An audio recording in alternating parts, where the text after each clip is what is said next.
আজকে আমার আলোচনার বিষয় সহবাসে কোন পজিশনে মেয়েরা বেশি সুখ অনুভব করে।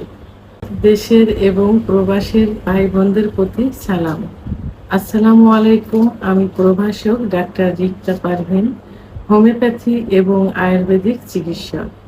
অধিকাংশ পুরুষই এখন জানতে চায় যে কোন পজিশনে সহবাস করলে তার স্ত্রী বেশি সুখ অনুভব করবে।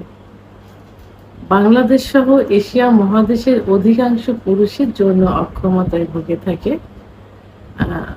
তো এই যৌন অক্ষমতার কারণে দেখা যায় যে অধিকাংশ মহিলারাই অর্থাৎ তাদের স্ত্রীরা পরকীয়ায় লিপ্ত হয়। স্বামীর সঙ্গে ভালো সম্পর্ক থাকে না, পারিবারিক কলহ থাকে, অশান্তিতে থাকে।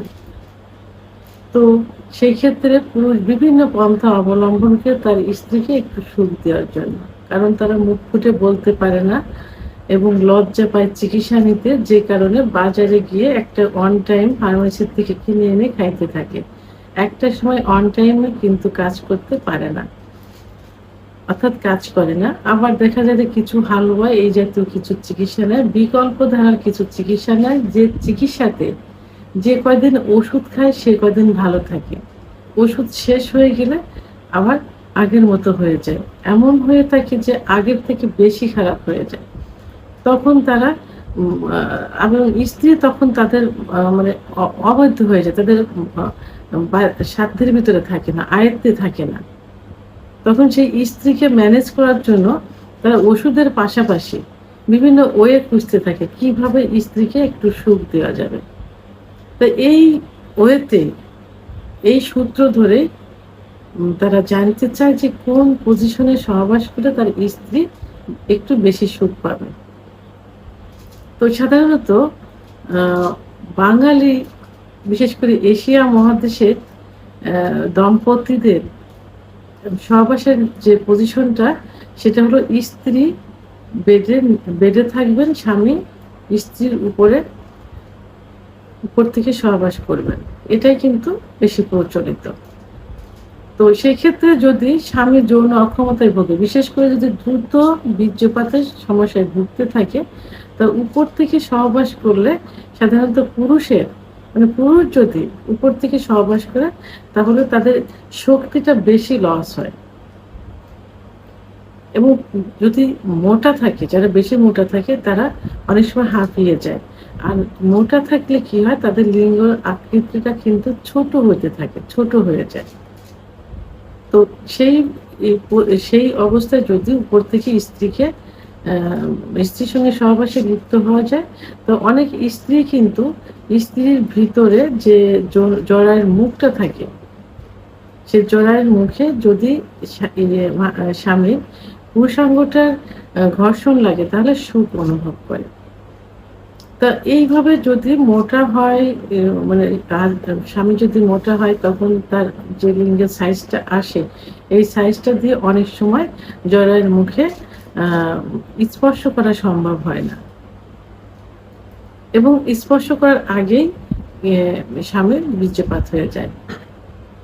তখন কিন্তু স্ত্রী সুখ অনুভব করে না। সেক্ষেত্রে স্বামীকে কি করতে হবে, একটু টেকনিক অবলম্বন করতে হবে।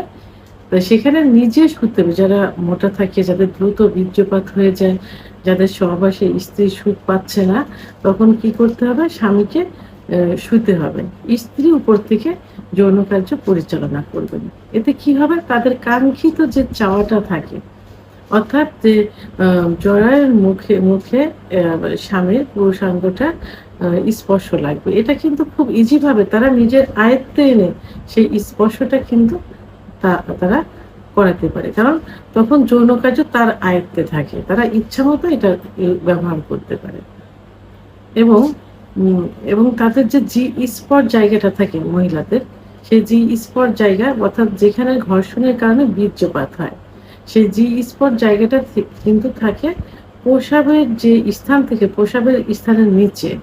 সে নিজে, স্ত্রী যখন সহবাস করবেন তখন তিনি নিজে ইচ্ছাকৃতভাবেই সেই উপরের দিকে ধাবিত করে যৌন কার্য পরিচালনা করতে পারবেন। এতে কি হবে, তার খুব দ্রুত বীর্যপাত হয়ে যাবে এবং এতে স্ত্রী খুব তার শক্তিটা লস হবে, সেও সহজেই বীর্যপাত ঘটানোর জন্য চেষ্টা করবেন এবং তার নিজের আয়ত্তে পুরা যৌন কার্যটা রেখে নিজের মতো করে পরিচালনা করবেন। এবং মেয়েদের সেনসিটিভ একটা জায়গা থাকে কিন্তু যখন ফোর প্লে করার কাজে সেটা ব্যবহার করে ব্রেস্ট মানে স্তন।